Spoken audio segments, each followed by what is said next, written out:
아마도 어떤 분들은 오늘은 사무엘서 안 하고 성탄에 관한 구절을 보지 않을까, 아마 그런 예상을 하신 분도 계시리라고 생각합니다.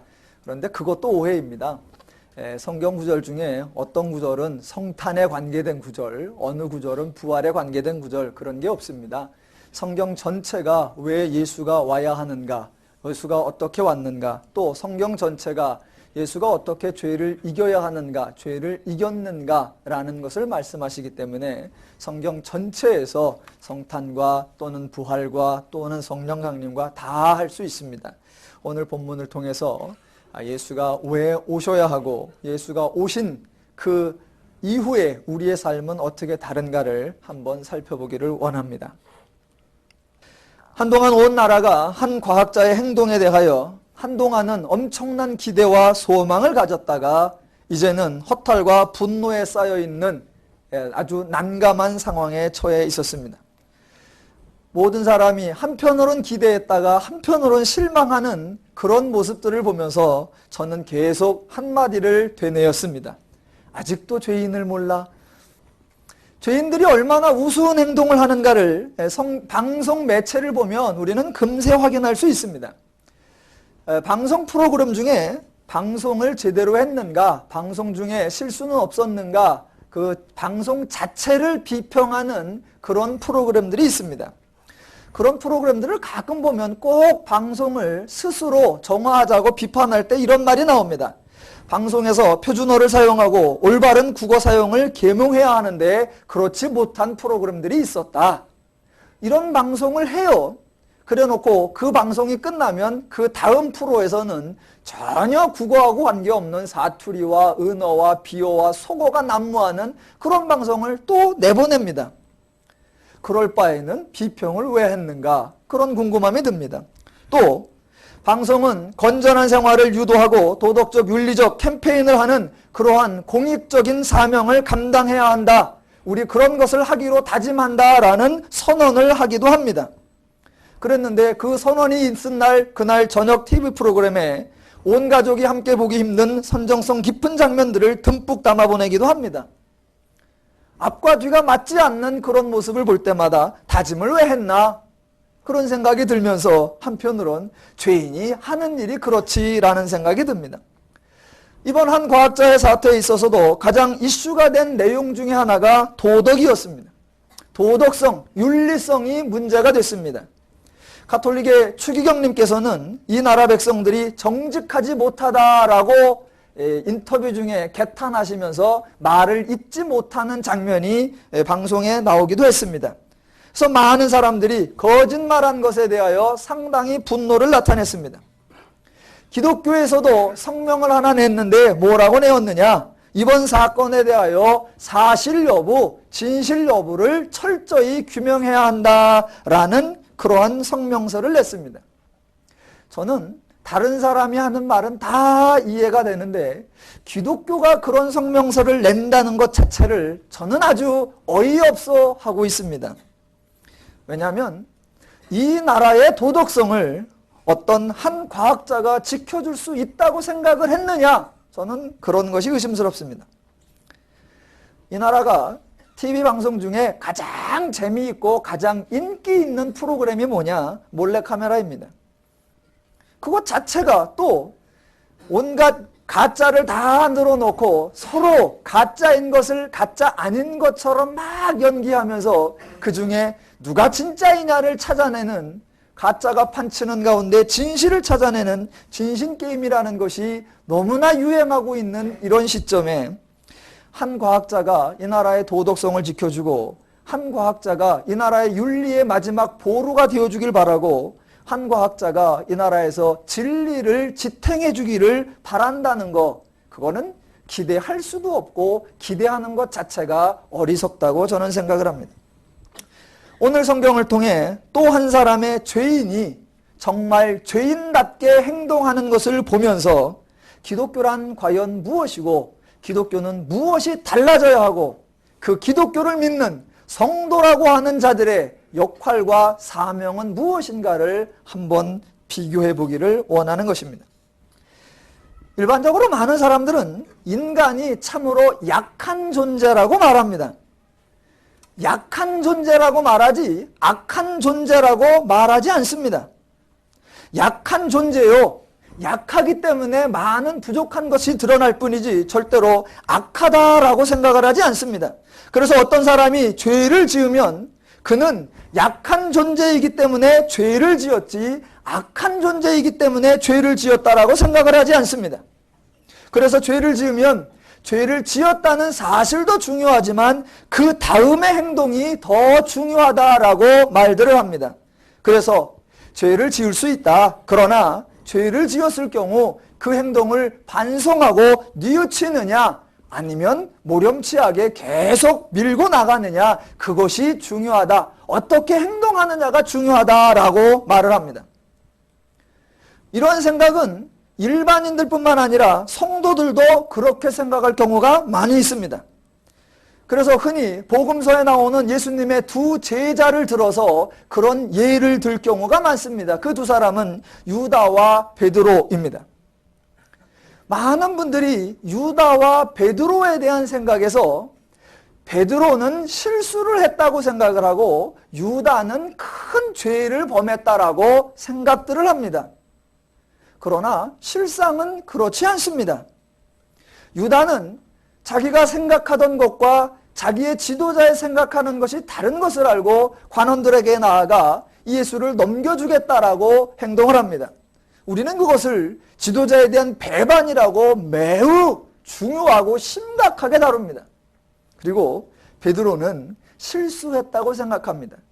예수가 잡혀갈 때에 그 예수의 잡혀가는 장면을 따라가고 있는데 어떤 여자아이가 너도 그 사람과 같은 당이지 라고 하니까 마치 엉겹결에 느닷없이 나온 것처럼 아닌데요 라고 대답한 순간적 실수라고 생각합니다. 그런데 성경에 보면 베드로의 그 부인하는 장면은 한 곳에서만 이루어진 것이 아니라 세 군데로 장소를 바꾸어 가면서 이루어졌고 그때마다 베드로는 대답하기를 저주하여 맹세하여 가로되 나는 아니라 절대로 실수가 아닙니다. 이번에 사태에서도 아주 재미난 이 랭귀지 플레이가 나왔습니다. 인위적 실수. 그럼 사람들은 얼핏 실수라는 말에 많이 관심을 갑니다. 인위적 실수, 거기에 중요한 단어는 인위적입니다. 인위적 실수 5글자로 말할 필요 없이 짧게 줄이면 조작 그러면 됩니다. 그런데 그러지 않고 인위적 실수.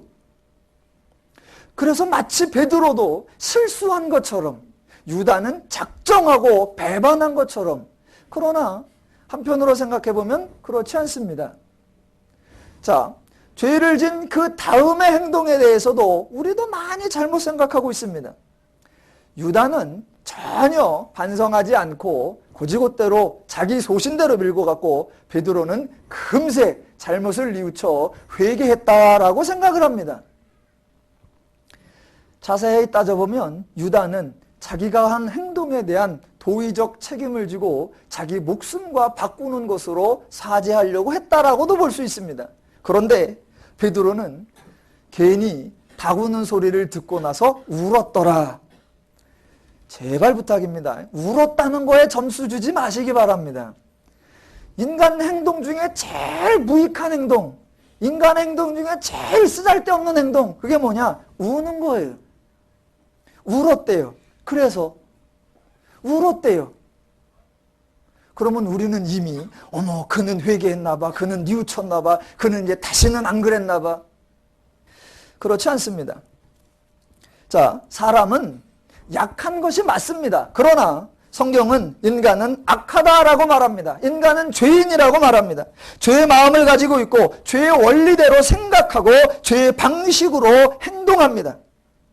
사람들은 이걸 자꾸 인정하지 않으려고 합니다. 그래서 어떤 잘못이 일어나면 사람들은 늘 이렇게 위로의 말을 해줍니다. 아이고 그 사람은 참 원래는 착한 사람이었는데 사정이 딱했나 보구만. 그러지 않을 사람이라고 생각을 하는 거랍니다. 상황만 안 그러면 그 사람은 안 했을 거라고 생각한단 말이야. 또 내가 알기로 그 사람은 절대 그럴 사람이 아니었는데 오죽했으면 그랬겠어.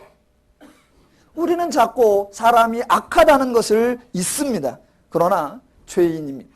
인간은 죄인으로 인간은 악한 자들입니다. 원래는 그럴 사람이 아니었는데가 아니라 원래 그럴 사람이었습니다.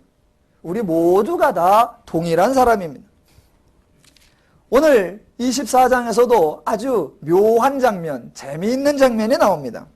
자, 24장 1절로 9절까지에는 다윗이 인구조사를 명하는 장면입니다. 그 밑에 있는 참모들이 그런 일을 하지 말라고 반대했음에도 불구하고 강력하게 밀어붙여서 마침내 인구조사를 마칩니다. 인구조사를 한 열흘, 한 20일 하는 것이 아니라 불과 몇 주 이런 것이 아니라 오늘 본문에 보니까 오랜 기간에 걸쳐서 했습니다. 24장 8절에 보면 저희 무리가 국중을 두루 돌아 9달 20날 만에 예루살렘에 이르러 라고 되어 있습니다. 우리나라도 얼마 전에 인구 센서스를 했는데 15일 동안 했습니다. 그런데 이 당시에 본문에 9달 20일, 거의 한 10달이 걸린 겁니다. 자, 다윗이 인구조사를 해야겠다라고 마음먹고 그것이 진행되고 그 보고를 받기까지 거의 한 10개월이 걸린 겁니다. 그 중에 내가 지금 잘하고 있는 것인가? 이 일이 과연 옳은 것인가? 여러 생각할 만한 시간들이 많이 있었다는 것입니다. 자, 그래서 여하튼 10개월이 걸려서 인구조사가 끝났습니다. 그 끝난 것이 9절입니다. 그리고 오늘 이제 다윗의 말이 등장하는 게 10절입니다. 다윗이 그렇게 행동한 9절과 10절 사이에 하나님은 다윗에 대하여 아무 말씀도 하지 않으십니다. 다윗이 인구조사를 하는 것을 보고 하나님이 이런 괘씸한 놈 내가 가서 혼내줘야지 그런 것이 성경에 등장하지 않습니다. 내가 저희를 부강하게 했건만 저는 자기가 잘났다고 하는구만 내 공로를 빼앗아가려고 하는구만 하나님이 진노하시더라 하나님이 저주를 퍼부으시더라 하나님이 화를 내리시더라 그런 말이 하나도 없습니다. 9절에 인구조사가 끝났더라입니다. 그냥 하나님은 아무 말씀도 하지 않으셨는데 다윗이 10절을 말합니다. 혼자 자기 스스로의 마음에 자책이 들었다라고 말합니다. 10절에 보니까 다윗이 인구수를 조사한 후에 그 마음에 자책하고 여호와께 아뢰되 하나님은 아무 말씀 안 하셨는데 자기 혼자 생각에 이건 내가 좀 잘못한 것 같다. 그래서 하나님 앞에 나아가 기도를 하든 아뢰든 회개를 하든 말을 하는데 이렇게 말을 합니다. 10절 후반부에 내가 이 일을 행함으로 큰 죄를 범하였나이다. 종의 죄를 사하여 주옵소서. 내가 심히 미련하게 행하였나이다. 제가 궁금한 건요. 하나님이 뭐라고 그러셨나요? 언제 다윗보러 잘못했다 그랬나요? 하나님이 언제 죽이겠다고 협박하셨나요? 한마디도 하나님은 안 하셨어요. 그런데 자기 혼자 하나님 앞에 나와 하나님이여 죄를 사하여 주시옵소서 제가 심히 잘못하였나이다. 자, 어떤 사람이 죄를 짓고 스스로의 마음에 자책이 들었다고 합시다. 이것이 뭔가 잘못되었다라고 생각을 합시다. 그러면 그 다음에 해야 될 일이 뭔가? 내가 뭔가 잘못했다. 이건 뭔가 틀린 거야. 라는 마음이 들었을 때 그 다음에 해야 할 일이 뭐냐라고 하는 겁니다. 많은 사람들은 내가 잘못했다라는 걸 느끼는 순간 하나님께 나와 잘못했다고 고백하고 하나님께 용서해달라고 빌어야겠다라고 생각들을 한단 말입니다. 그런데 바로 그러한 생각이 죄인의 사고방식이지 기독교적 사고방식이 아니라고 하는 겁니다.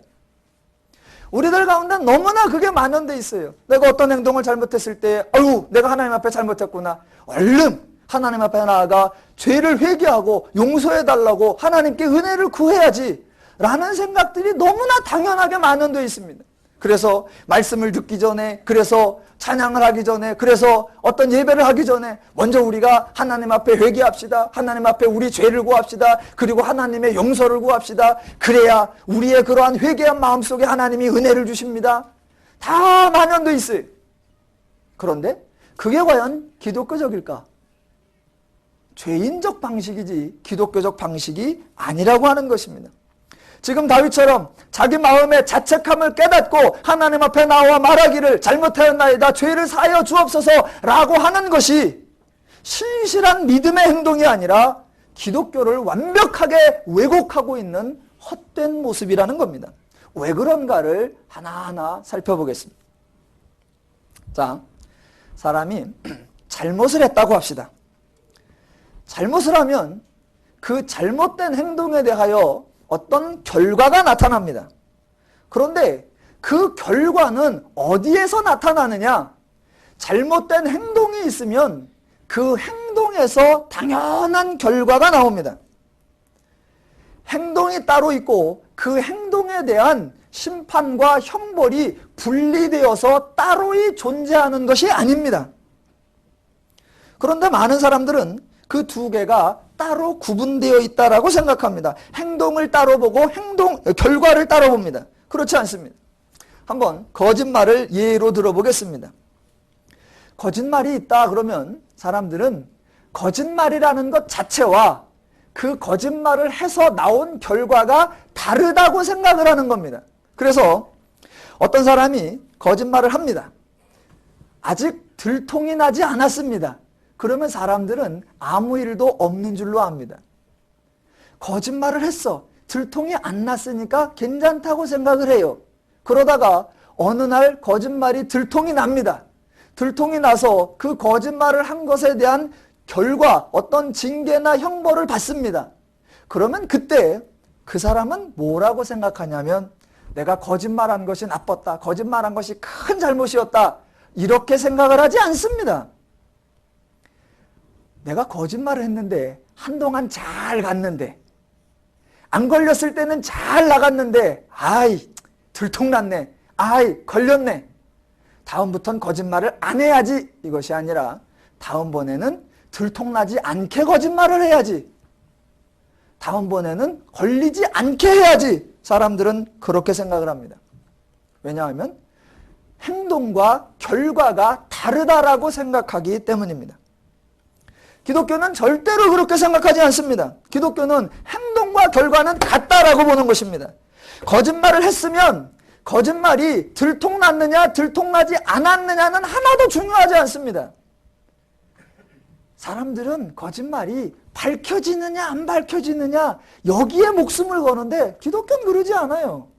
들통이 나건 들통이 안 나건 들통이 안 나서 계속 갔건 들통나서 까발려졌건 중요하지가 않다. 왜? 거짓말이라는 것 자체는 이미 결과를 가지고 있기 때문입니다. 자, 어떤 사람이 거짓말을 하면 들통이 안 나서 다른 사람들이 모르고 그래서 그 결과를 안 당했지만 거짓말을 한 그 사람은 거짓말을 했다라는 것을 본인은 알고 있기 때문에 내가 하는 이 거짓말을 저 사람들이 지금 알고 있는 걸까 모르고 있는 걸까에 대한 불안감이 있습니다. 그래서 내가 거짓말을 하는데 어떤 사람이 내 눈을 이렇게 보면은 저 인간은 뭘 알아차린 거야? 라는 근심이 들어오고 염려가 됩니다. 그래서 알아차렸나 못 알아차렸나 미끼를 던져봅니다. 그랬더니 못 알아차린 것 같아. 그러면 휴 하고 안도를 했다가 집에 가서 깜깜히 생각해 봅니다. 저것도 나를 속이는 거 아니야? 그래서 그날 밤에 잠을 못 잡니다. 이제 이미 거짓말이 들통 났느냐 안 났느냐와 관계없이 그 거짓말에 대한 결과를 그 사람은 당하고 있다는 겁니다. 그러니까 행동과 결과는 같아요. 이거를 분리해서는 안 됩니다. 기독교는 죄된 행동에는 이미 죄의 결과가 있다라고 가르치는 것입니다. 행동과 결과가 다르지 않습니다. 죄된 행동을 하면 당연히 죄된 결과가 나오고 선한 행동을 하면 당연히 선한 결과가 나온다라고 말합니다. 그래서 죄된 행동을 할 때 이 죄된 행동이 누구에게 들켰냐 안 들켰냐 따지지 않습니다. 왜냐하면 들켰고 안 들켰고가 그 사람에게 달라질 것이 없기 때문입니다. 어떤 사람이 선한 행동을 했다. 나의 선한 행동을 누군가가 보았는가? 아무도 안 봤는가? 궁금해하지 않습니다.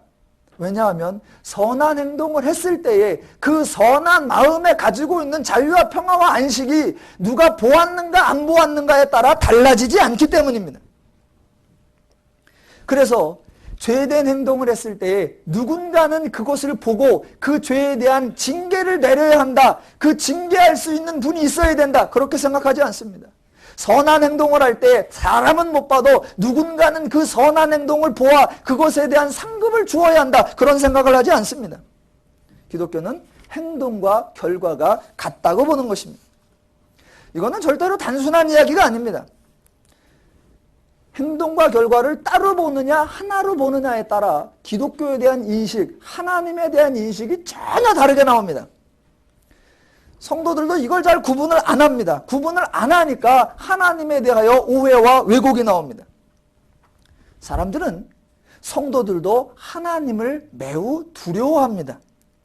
왜 하나님을 두려워하냐면 하나님이 징계하시고 하나님이 벌 주신다고 생각하기 때문입니다. 어떤 사람이 거짓말을 하면 거짓말할 때 이 거짓말로 저 사람을 속일 수 있다라고 생각을 하니까 거짓말을 합니다. 이 거짓말은 아무도 안 속아 라고 생각하면 거짓말을 안 하지요. 속일 수 있다라고 생각을 하니까 거짓말을 합니다. 그런데 그렇게 거짓말을 하면서도 그 사람 내면에 한편으로는 약간의 꺼림칙한 게 있어요. 왜냐하면 내가 지금 사람에게 이렇게 속여서 거짓말을 해도 지금 사람은 속을 수 있는데 누군가 한 분이 지금 보고 계시다. 누가 계시다? 하나님이. 그러니까 하나님이 이 일을 대충 눈 감아 주시면 별 탈이 없는데 사람은 내가 속이면 되는데 하나님은 못 속이니까 하나님만 눈 감아주면은 이 일은 잘 넘어가 될 텐데 하나님이 보고 계신단 말입니다. 그래서 사람들이 뭐를 하기 시작하냐면 기도를 하기 시작합니다. 하나님 한 번만 눈 감아주세요. 하나님 한 번만 그냥 슬쩍 지나쳐 주세요. 왜 그 생각을 하냐면 사람들 생각에 하나님은 내가 죄를 질 경우 징계하시고 처벌하시고 형벌하시고 심판하시기 때문에 하나님만 눈 감아주면 된다고 생각을 하는 겁니다. 그게 바로 기독교에 대한 오해요. 하나님에 대한 오해입니다. 하나님은 인간을 벌 주고 형벌 내리고 진노하고 심판하고 저주하고 그렇지 않습니다. 그런 생각들이 다 하나님에 대한 오해요. 기독교에 대한 오해입니다. 행동과 결과가 동일합니다. 그러니까 기독교가 필요한 겁니다. 행동과 결과가 같은 거니까 인간에게는 하나님이 계셔야 하는 겁니다.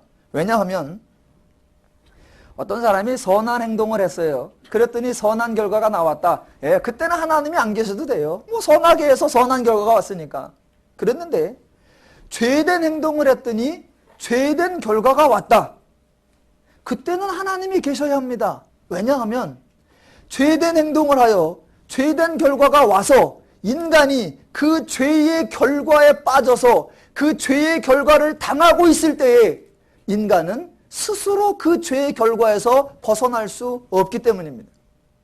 인간이 죄된 행동을 하여 죄의 결과에 허덕이고 있기 때문에 벗어날 수 없기 때문에 하나님이 그 인간을 도우러, 하나님이 그 인간을 구하러, 하나님이 그 인간을 건져내러, 하나님이 그 인간을 살려내려 하나님이 오시는 겁니다. 하나님은 인간에게 무조건 좋으신 분이고 하나님은 인간에게 무조건 도와주시는 좋으신 하나님이십니다.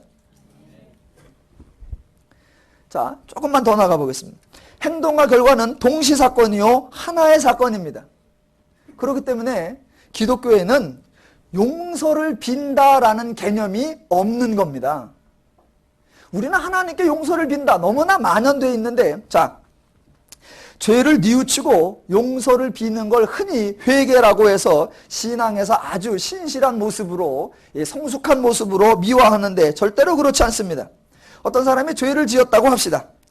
죄를 지었어요. 빌어야 됩니다. 아, 잘못했습니다. 한 번만 용서해 주세요. 빌고 싶어요. 누구한테 빌 건데요? 한번 생각해 봅시다. 첫째, 자, 내가 죄를 지었으니까 죄에게 한번 빌어볼까?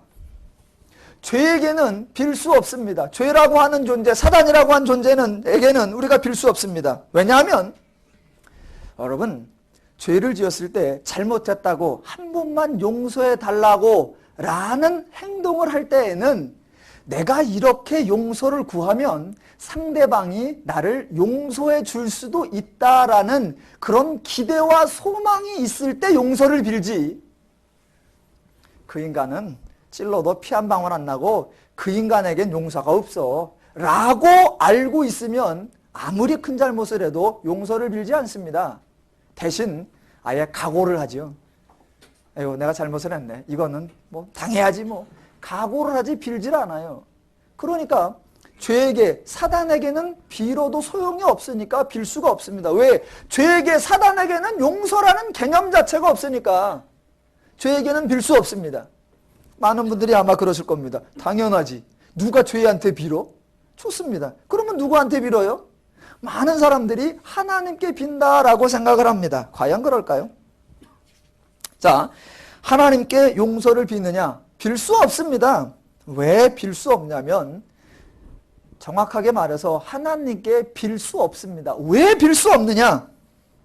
용서는 누구한테 구하는 거냐면, 벌을 주는 사람에게, 벌을 주는 그 당사자에게 벌 주지 마세요 라고 구하는 게 용서인데, 이쪽에 있는 자가 벌을 주는 분이 아니에요. 그러면 그분한테 가서 벌 주지 마세요 라고 할 이유가 전혀 없죠. 벌 주지 않는 자에게 가서 벌 주지 말라고 말하는 것은 어리석은 일입니다. 이분이 벌을 주는 자이기에 그가 벌을 안 주면 내가 살 수 있다. 그러니까 그분에게 벌을 주지 말라고 하자. 그건 말이 됩니다. 그런데 그쪽 분은 전혀 벌하고는 상관이 없고 벌을 주시지도 않고 벌을 생각지도 않는 분에게 가서 제발 벌을 면하게 해주십시오 라고 하는 것은 어리석은 일이고 무익한 일입니다. 그래서 하나님에게는 용서를 구할 이유가 없는 겁니다. 그분은 벌 주시는 분이 아니시기 때문입니다.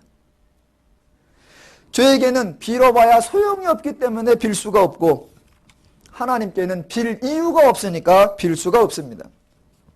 자, 지금 다윗이 자책하는 마음이 들어서 스스로 하나님께 나아가 사하여 달라고 구하는 행동을 하고 있는데, 이 행동은 얼핏 보면 아주 신실한 것처럼, 얼핏 보면 아주 믿음에 서 있는 행동인 것처럼 보이지만, 바로 이런 행동이 비기독교적인 행동이요, 비하나님적인 행동이요, 비신앙적인 행동입니다.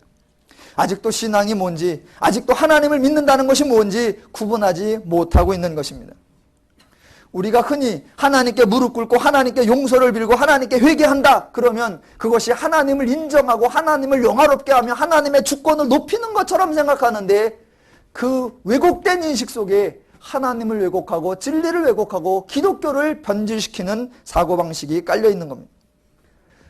몇 달 전에 우리나라에도 그런 일이 있었습니다. 한국 기독교를 대표한다라고 하는 몇몇 큰 교회 목사님들께서 어느 기독교 단체에서 주선한 회개운동에 동참했습니다. 그래서 몇몇 대표들이, 많은 기자들이 와 있고 사람들이 와 있는 곳에서 한 5분간 회개를 했습니다. 제가 그동안 목회를 성공하기 위해 저만 유했지 주변의 사람들을 돌아볼 줄 몰랐습니다. 잘못했습니다. 제가 그동안 하나님의 원리대로 했어야 되는데 빨리 커야 되는 것 때문에 좀 그러지 못한 것들도 많이 했습니다. 잘못했습니다. 그런 식으로 서너 가지 죄들을 본인들이 회개한다고 인터뷰를 했습니다. 그래서 드디어 기독교의 회개운동이 일어나고 기독교의 자정운동이 일어나고 기독교의 반성이 일어난다. 아주 좋아했습니다. 저는 그걸 뭐라고 표현하느냐, 좀 제 표현을 좀 이해하시기 바랍니다. 그런 걸 쇼라고 하는 겁니다. 우리가 나중에 봤으니까 쇼고, 그 자리에서 본 사람들은 그거를 생쇼라고 하는 겁니다. 그렇게 회개하고 돌아서서 나간 이후로 그 사람들은 그전과 똑같았거든요. 그런데 우리는 점수를 많이 줍니다. 왜? 회개했잖아. 왜? 하나님께 용서를 빌었잖아. 기독교가 뭔지도 모르고 하나님이 어떤 분인지조차도 이해를 못하는 것입니다. 자, 조금만 더 가볼까요? 오늘 본문에 또 하나 아주 어이없는 장면이 나옵니다. 하나님은 아무 말씀 안 했는데 다윗이 나아가 하나님 앞에 잘못했다고 용서해달라고 막 그럽니다. 자, 하나님께서 선지자 갓을 보내어 다윗에게 셋 중에 하나를 고르라고 합니다. 24장 13절 이하에 나옵니다. 갓이 다윗에게 이르러 고하되 가로되 왕의 땅에 7년 기근이 있을 것이니까 혹시 왕이 왕의 대적에게 쫓겨 석 달을 그 앞에서 도망하실 것이니까 혹시 왕의 땅에 3일 동안 온역이 있을 것이니까 왕은 생각하여 보고 나를 보내신 이에게 대답하게 하소서. 자신이 잘못했다고 그러고 하나님께 용서해달라고 그러는데 하나님께서 용서하노라 라고 말하지 않고 셋 중에 하나를 골라라 그럽니다. 하나님이 먼저 너 잘못했지 그랬더니 저기요 그게 아니라요 사실은 그런 게 아니고 이런 게 아니라 하나님은 아무 소리 안 했는데 본인이 제가 심히 잘못하였나이다 용서해 주시옵소서. 하나님이 용서한다고 안 그러고 셋 중에 하나를 골라라. 그러면 지가 잘못했다고 그렇고 지가 하나님 앞에 먼저 그랬으니까 제 잘못을 통감합니다. 달게 받아야죠. 하나님이 용서를 안 하신다니 어쩔 수 없지요. 그럼 받겠습니다. 셋 중에 가만히 있어보자. 어느 것을 2번 하겠습니다. 뭐 이래야 되잖아요. 자책한 다음에 회개한 다음에 뉘우친 다음에 용서를 구한 다음에. 그런데 다윗은 하나도 안 고릅니다. 그러면서 안 고르면서 아주 교활하게 하나님 앞에 대답을 하는데 그 대답이 14절이에요. 저기요 하나님, 죄인이 뭐라고 하겠습니까? 그저 하나님의 처분대로 제가 죄인이라고 고백을 했으니 하나님이 하라는 대로 그렇게 하겠습니다. 이런 게 아니라 아주 이렇게 말합니다. 다윗이 가로되 하나님 제가 공경에 빠졌는데요. 제가 알기로는요 여호와는 긍휼이 크시고요 여호와는 자비가 크시니까요 제가 하나님 손에 빠지고요 사람 손에 빠지지 않기를 원해요. 지금 이게 말 그대로 정말로 여호와는 긍휼이 크십니다. 와 우리 하나님은 인자가 크시도다 이런 얘기예요 아니에요? 아닙니다. 하나님 용서가 아니고 셋 중에 하나를 고르라고요? 하나님께서 제일 약한 걸로 안 골라요. 이건 지금 24장 14절은 여호와를 향한 신앙 고백이 아니라 여호와를 사탕발림하는 겁니다. 저기요 제가 알기로요 주님은 긍휼이 크시죠. 맞죠? 맞죠? 세배라고요? 긍휼이 크시잖아요. 한 대만 지금 그러는 거예요. 자, 여하튼 그가 안 고르니까 여호와의 천사가 나타나서 이스라엘 백성 가운데 온역이 있어 7만이 죽었더라라는 것이 그 다음입니다. 그럼 사람들은 또 금세 궁금해합니다. 아니 하나님이 긍휼이 크신데 이스라엘 백성 가운데 온역을 보내서 7만 명이나 죽어? 왜 7만 명이 죽었을까? 사람들은 얼핏 이렇게 생각을 합니다. 여호와께서 징계하셨다. 여호와께서 큰 화를 내리셨다. 여호와께서 큰 저주를 내리셨다. 아니요. 여호와는 징계하는 분이 아닙니다. 여호와는 벌 주시는 분이 아니에요.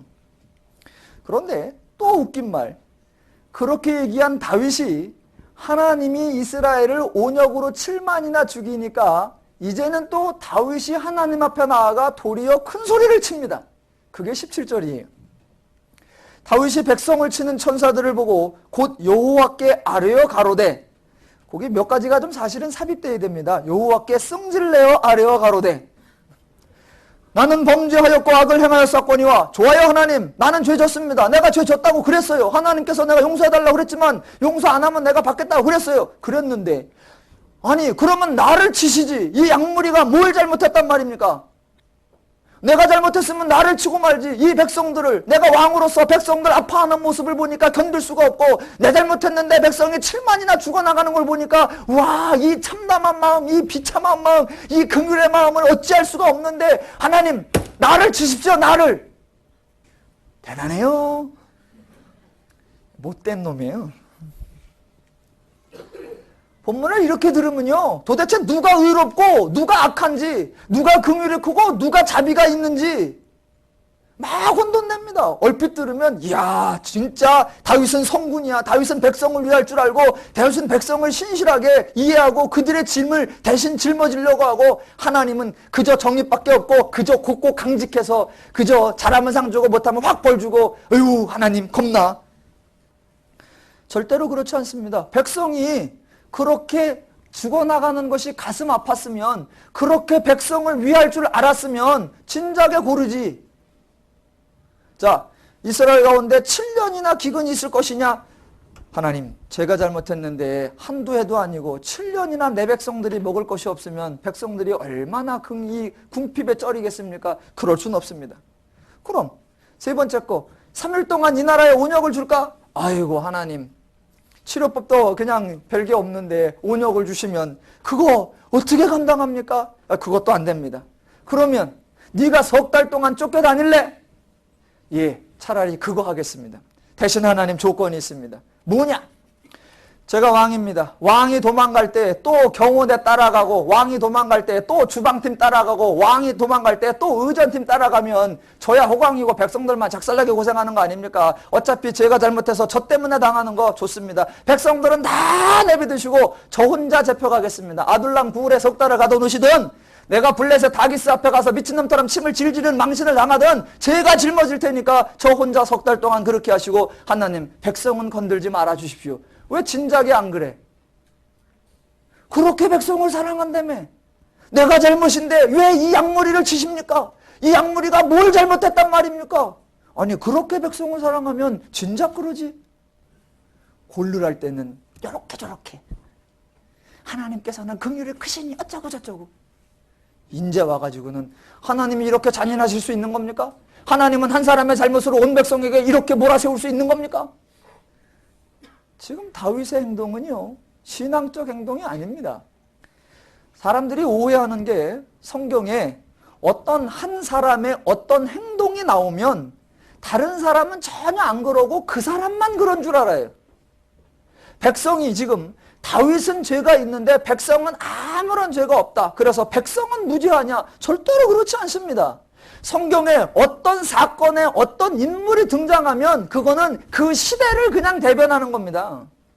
예를 들어 가나안 땅을 정복할 때에 아이성을 정복하는데 실패합니다. 나중에 왜 실패했나 보니까 아간이 하나님께서 금지하는 것을, 즉 노획물을 감추었더라. 그러면 사람들은 너무 쉽게 생각해요. 아무도 안 감추고 아간만 감춘 줄 알아요. 아니에요. 그 시대 사람 다 감춘 겁니다. 그 중에 대표로 한 사람이 샘플로 나오는 거예요. 누구? 아간. 지금 이스라엘 가운데 하나님에 대한 불경이 나오고 하나님에 대한 기준을 적용하지 않는 건 다윗만 안 그런 게 아니라 모두가 다 그러는데, 지금 다윗이 샘플로 나오는 겁니다. 그러니까 다윗 개인의 범죄에 하나님이 백성 7만을 잡으시는 것이 아니라 모든 백성이 다 그리하여 사실은 70만이 죽어나가도 당연한 건데 7만만 죽는 겁니다. 그것도 하나님이 막아주시니까. 자, 다윗은 지금 뭘 하고 있냐면, 자기는 마치 조금 신실하고 의로운 것처럼 하고 모든 것을 하나님의 이 진노, 하나님의 형벌, 거기다 다 덤태기를 뒤집어 씌우고 있습니다.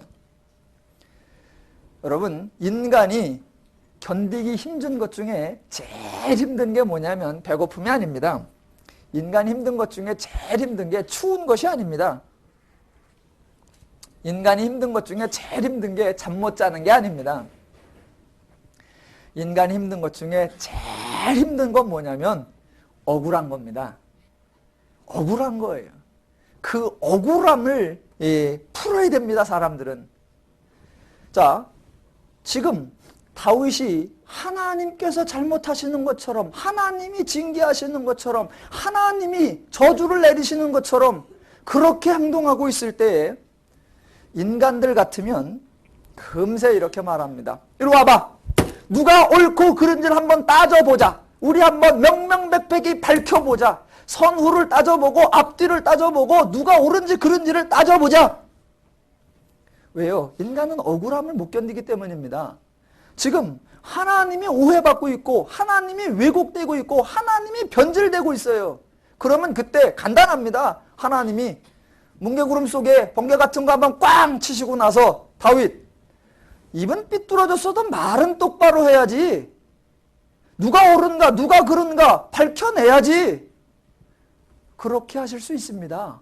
사람들은 늘 그래요. 그런데 하나님은 한 번도 인간들에게 누가 옳은지 그른지 변론하자, 누가 맞는지 틀리는지 밝혀보자, 그런 말씀을 하지 않으십니다. 그게 기독교예요. 그게 하나님이에요. 왜 그러냐 하면, 자 보십시오. 아까 행동과 결과는 같다 그랬습니다.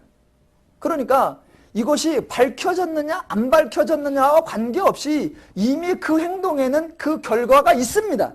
이게 기독교예요.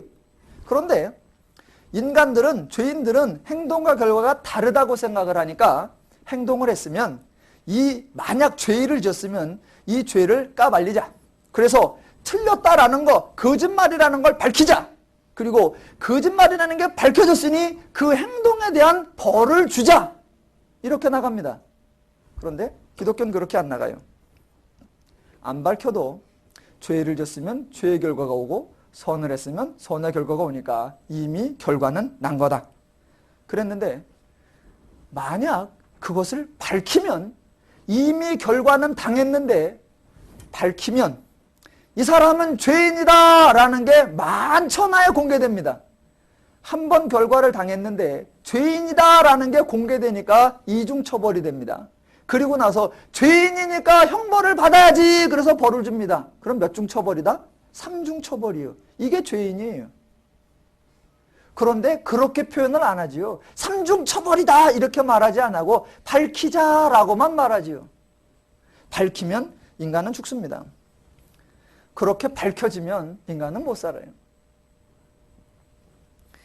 하나님은 한마디도 안 하세요. 학교 다닐 때 공부해보면요. 공부를 못했어요. 그래갖고 요번에 시험 보면 한 40점밖에 못 나와. 그러면요, 이미 결과를 당했어요. 내가 공부 안 했으니까. 그 결과가 뭐예요? 무식한 거예요. 그게 결과예요. 그게 결과. 그럼 됐죠. 그런데 우리는 안 그러죠. 자, 일단 40점밖에 안 돼. 여러분, 40점밖에 못 맞은 사람이 수업을 3시간씩 듣고 앉아있는 게 얼마나 힘든 건 줄 아세요? 저는 그거 잘 압니다. 아니, 고등학교에서 수학을 포기한 사람이 일주일에 5번씩 수학 시간을 들어야 된다는 거, 이야, 난 지옥을 너무 잘 알아. 영어를 1학년 때 포기한 사람이 3년 동안 영어 수업을 듣고 있어야 된다는 거, 그것도 보충 수업까지.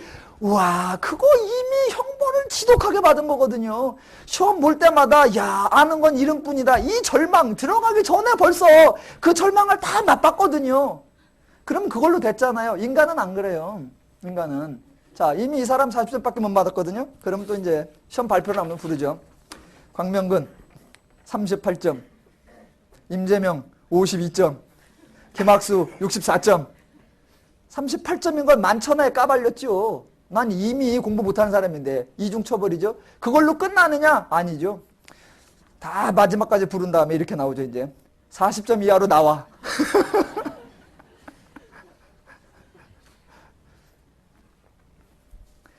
생생한 조회. 이건 인간이에요. 이건 인간이에요. 이게 죄인의 방식이에요. 그렇게 인간이 못 산다는 겁니다. 하나님은. 인간은 그렇게 밝혀야 한다. 그렇게 까발려야 된다. 그렇게 드러내야 된다. 명명백백히 따져보자. 그렇게 해선 못 산단 말입니다. 하나님은 그렇게 해선 인간이 못 산다는 거예요. 그런데 인간은 죽여야 돼. 싹을 없애야 돼. 완전히 없애버려야 돼. 그렇게는 인간이 못 살아요. 그렇게는 인간이 못 살아요. 하나님은 절대로 그렇게 안 하십니다. 인간이 아무리 하나님 앞에 덤태기를 씌워도, 인간이 하나님 앞에 다 누명을 씌워도 하나님은 다 당해버리세요. 마치 하나님이 진노하고 하나님이 형벌하고 다윗은 의로운데 하나님은 잔인하다고 말하는 것처럼 해도 하나님은 한 말씀도 안 하세요. 하나만 더 하겠습니다. 그렇게 아무 말씀도 안 하시던 하나님이 이제 왕정 후반부에 가면, 우리가 이사야에 가보면 하나님이 확 달라지세요. 어떻게 달라지느냐? 아까 우리 키보드 하셨던 김성태 집사님께서 성경 중에 제일 좋아하는 성경이 이사야예요. 왜냐하면 이사야에 본인 이름이 나오거든요. 성태치 못하리라.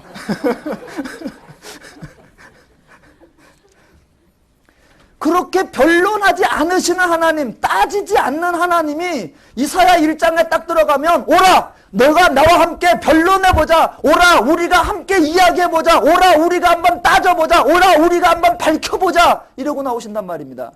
하나님이 왜 그러실까? 밝히자 그러면 인간이 다 죽는데, 전혀 다르게 나옵니다. 하나만 제가 읽고 마치겠습니다. 조금만 계십시오. 이사야 1장 18절에 이제 하나님이 예언서 시대로 나가면서 신학을 준비하면서 이렇게 나옵니다. 이사야 1장 18절 여호와께서 말씀하시되 오라 우리가 서로 변론하자. 인간은 변론하자 그러면 누가 나쁜 놈인지 밝히자, 누가 죄를 받아야 되는지 밝히자, 누가 형벌 받아야 되는지 밝히자 이러고 나온단 말입니다. 하나님은 전혀 달라요. 어떻게 나오느냐, 오라 우리가 서로 변론하자.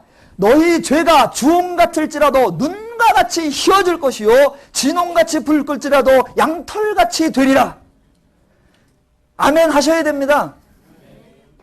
우리는 너희 죄가 희끄무리한 줄 알았더니 새빨갛네, 너희 죄가 조금 더러운 줄 알았더니 아주 엉망이네. 우리는 이렇게 죄인의 죄됨을 까발리는 쪽으로 간단 말입니다. 하나님은 뭐라 그러냐, 안 밝혀도 다 알아. 니들이 죄인인 거 몰라? 니들이 나를 배반한 거 몰라? 니들이 나를 욕먹인 거 몰라? 니들이 나를 왜곡한 거 몰라? 니들이 나를 변질시킨 거 몰라? 다 알아. 그거 밝히면 니들 다 죽어. 그런데 나는 하나님이야. 나는 너희를 만든 자야. 나는 너희를 도우는 자야. 나는 너희를 구원하는 자야. 나는 너희를 위해주는 자야. 그래서 변론하자. 변론하자. 내가 여태까진 참았는데 못 참아. 그게 아니라 변론하자. 네 죄 주홍 같아. 그거는 당연해. 그런데 변론하자. 내가 네 주홍 같은 죄를 눈같이 희게 해줄게. 우리 변론하자. 네가 진홍같이 붉을지라도 내가 양털같이 희게 해줄게. 변론하자. 내가 모든 누명 다 쓰고 내가 모든 덤태기 다 뒤집어 쓰고 내가 모든 억울함 다 당하고 그래서 너를 쉬게 하고 너를 자유케 하고 너를 안식케 하고 너를 평화케 하기 위하여 내가 예수도 보내고 내가 그를 십자가에 달려 죽게도 하고 예수를 무덤에까지 가게 하서라도 내가 너희를 살려내고 내가 너희를 구해내고 내가 너희를 의롭게 만들고 내가 너희를 자유롭게 해. 이게 하나님이십니다. 그 하나님이 그렇게 변론하여 우리를 살리고 우리를 깨끗하게 하고 우리를 의롭게 하고 우리를 거룩해 하고 우리를 정결케 하고 우리로 하여금 자유케 하고 풍성케 하기 위하여 예수를 보내셨고 우리와 변론하셔서 우리를 새 사람 되게 했습니다. 죄인의 방식으로는 못 삽니다.